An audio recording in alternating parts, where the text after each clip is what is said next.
Are you tired of getting screwed because of the things you don't know how to do? Are you ready to do more and be more? Well, then get ready to reclaim your independence. Reclaim the knowledge that has been passed down through the generations that will make you more capable and a more confident individual in any situation. Get ready to become a reclaimed American.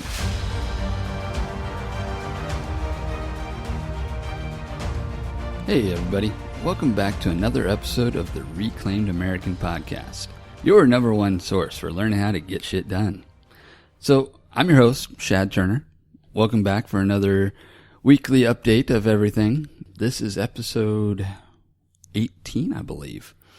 So that means 18 weeks of me coming to y'all on a weekly basis, 18 weeks of me spitting out my knowledge, my perspective, and hopefully all of you enjoying it and getting something out of it.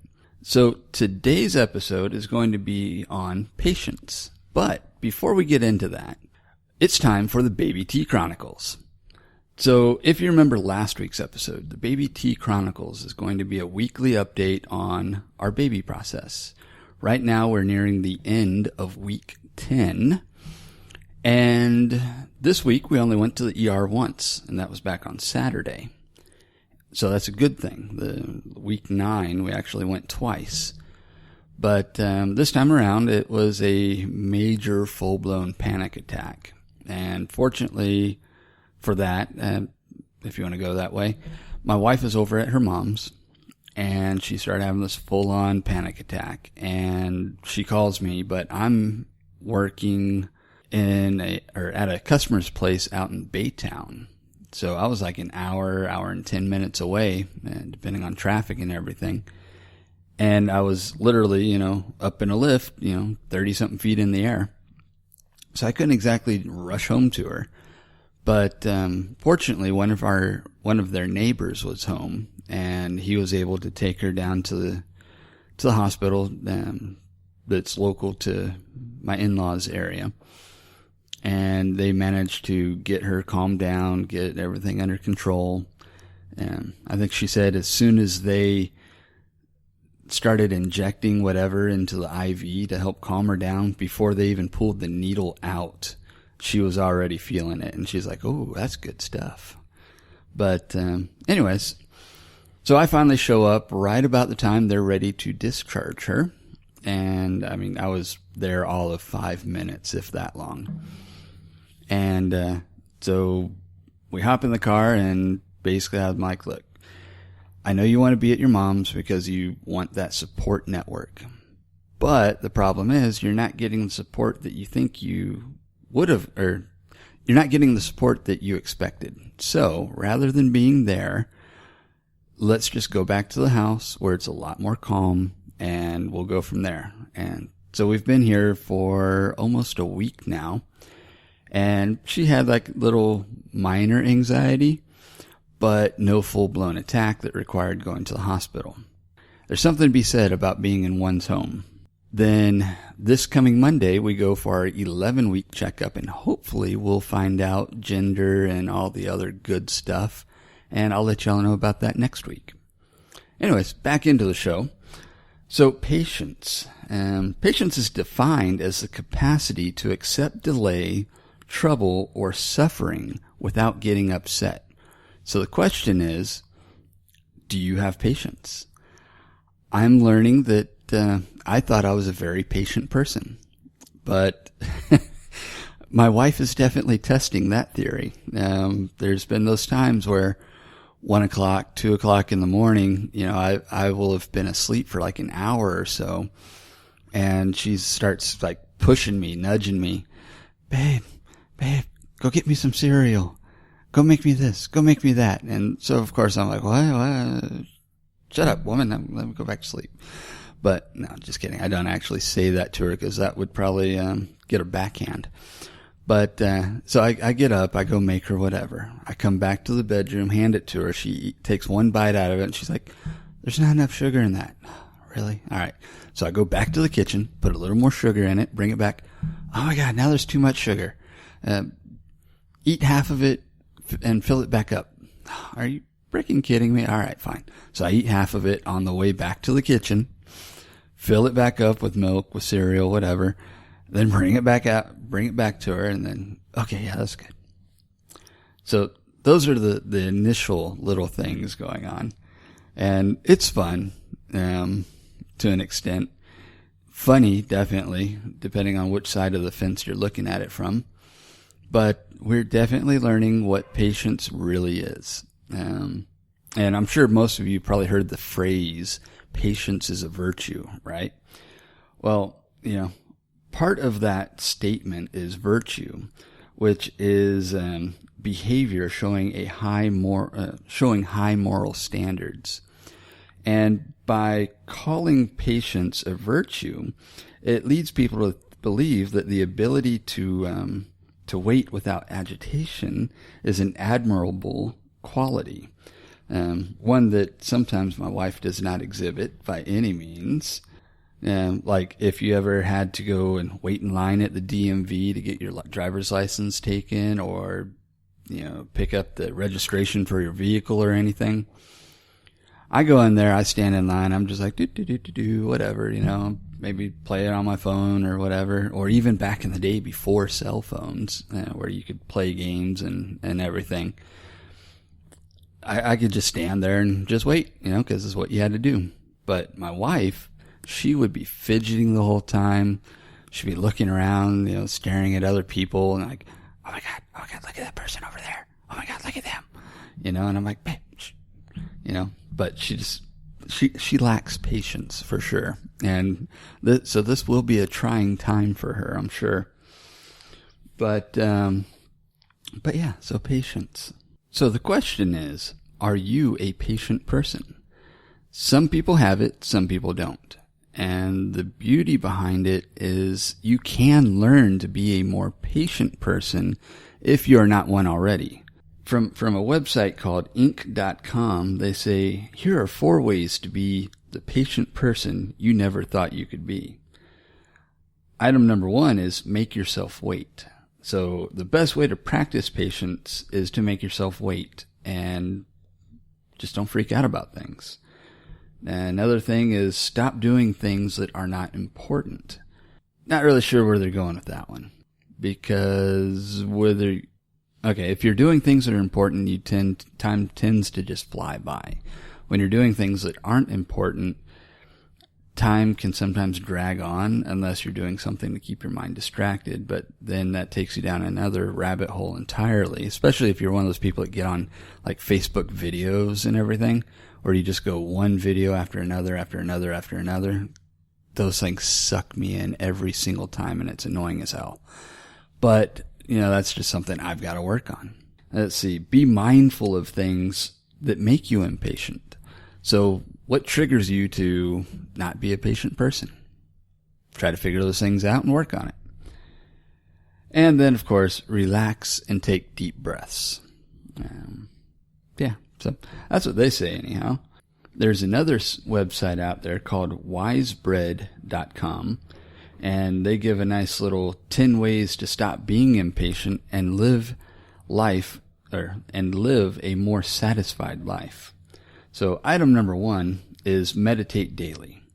That one I can totally see, because there's tons of successful people out there that's one of the first things they do every morning is they'll take, 10, 15 minutes, meditate, and just kind of try to center their mind and go from there.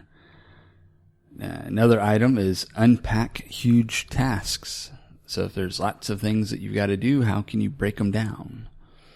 Focus on the things you can control. That's one that trips up so many people in this world, especially with all the digital, social media that's out there, is people stress the things that they have absolute no control over, like what cats do on the other side of the room. Little bastards. They like to play with things and knock shit over. One just did that, and that's what brought that one up.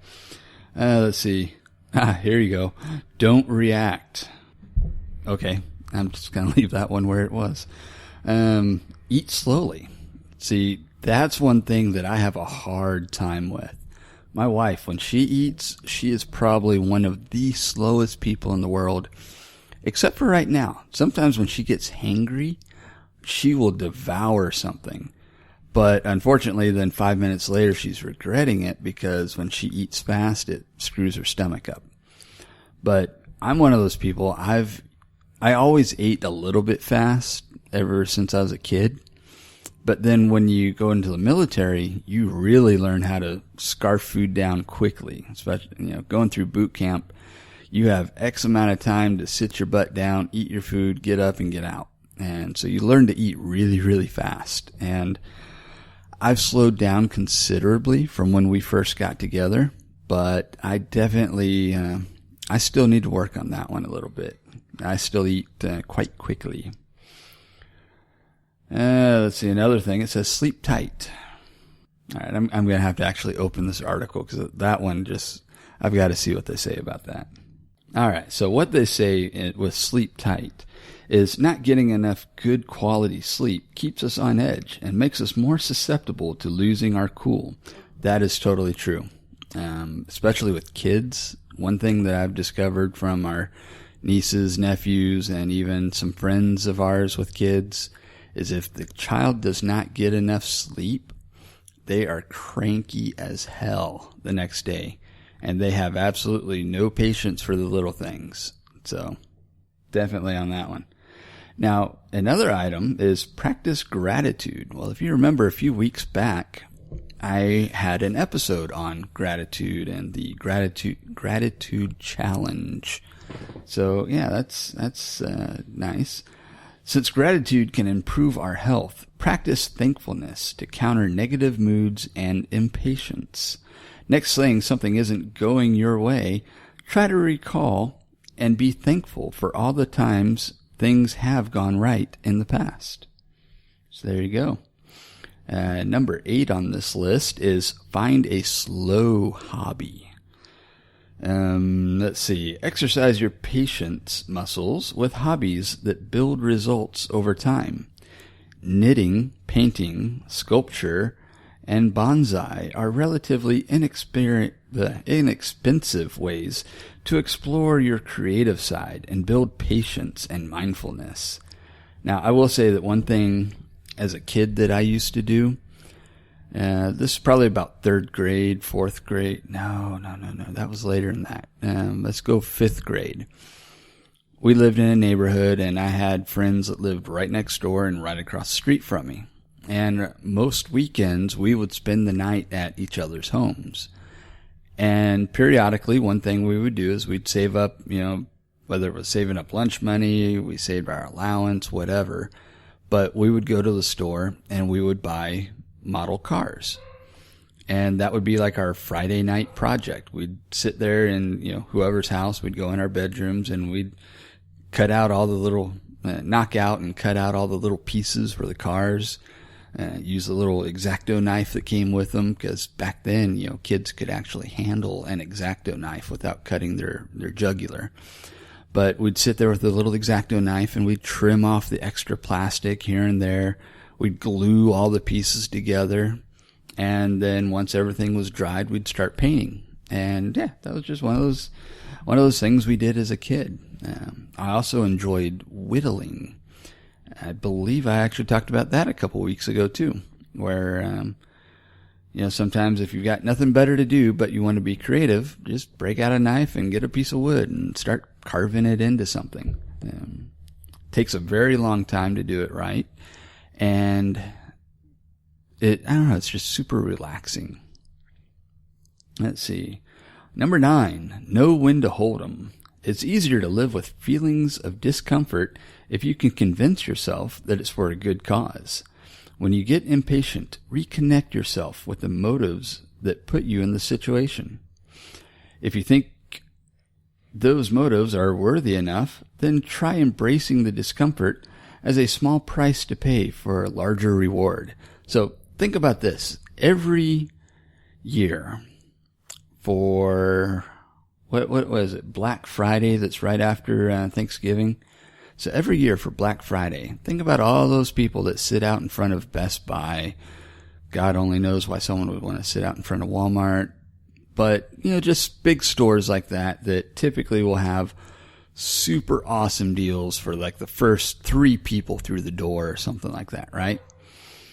And you see these people out there, and I think to myself, there's no way in hell I would ever do that. Because, 1, for me, I think it's ridiculous. But 2, I guess I don't have the patience for it. Let's see. But then also, number 10 is know when to fold them. When possible, draw a clear boundary around chaotic situations and decide when it's time to call it quits. Knowing where the finish line is, or what your limits are, can help you better deal with challenges. Well, that's kind of true too. Kind of like one of the things that my wife is into, she gets on Facebook Marketplace. And she tries to find us stuff, things that we need for the house, things that she just really wants, things that are interesting. And she's actually done a pretty good job at finding us things here and there. And every now and then, there'll be that one item that she's just totally obsessed over. And she is just scouring the marketplace forever. And she'll contact all these people. And sometimes they'll be like, oh, sorry, we've already sold it. Or, oh yeah, it's available, but I got, we don't have the time to wait for you right now to come get it. So, maybe we can reschedule for the weekend. And sometimes we do, sometimes we don't. But sometimes, there's those people that they have an item, they just posted it. And it seems like you're waiting forever for them to reply to you and say whether they still have it or not. And sometimes they don't. So, you just gotta, all right, well, screw it, walk away.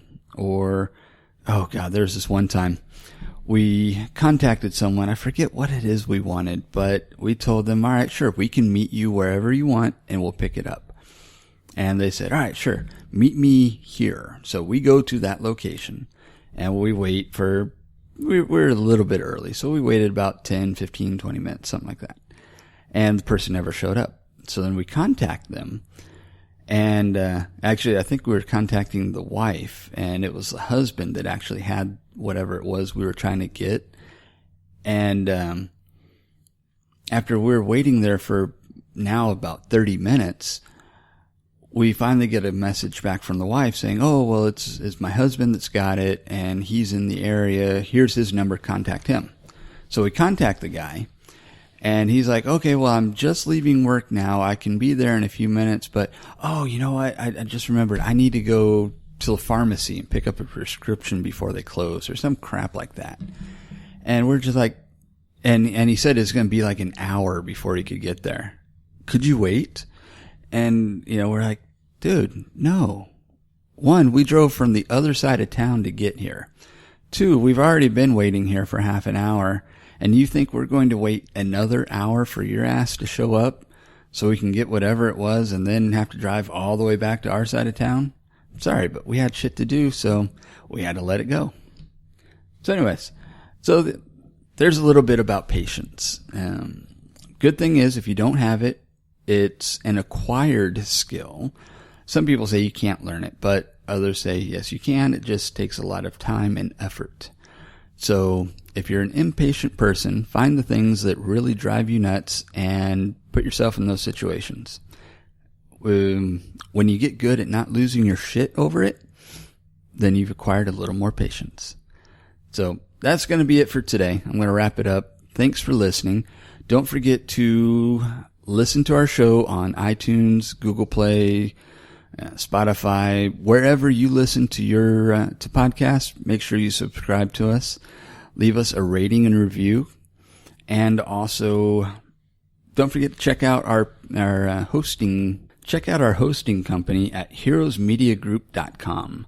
Not only are they hosting my show, but they're hosting, at least a dozen others, if not a few more. But they also do a lot more than just host podcasts. One, they help you to grow your show. They help you with anything that you need assistance with, for the most part. And also, it's a good place to get little news stories off their main page there. So go check it out. Don't forget to follow and subscribe to me on Facebook at Reclaimed American. and also on Instagram at Reclaimed American. And if you really feel motivated, head over to our website, reclaimedamerican.us, where you can sign up for our mailing list, which I've yet to actually get that up and running, but the subscribe feature is there. So go ahead and like it, subscribe it, whatever the hell the little thing says to do, and we can go from there. But thanks for stopping by, thanks for listening, and I'll see y'all next time. Thank you for listening to the Reclaimed American podcast. If you're ready to do more and be more, start by leaving us a rating and review on iTunes or Google Play. Then join our community on Facebook and Instagram at Reclaimed American, and join us over on our website at reclaimedamerican.us.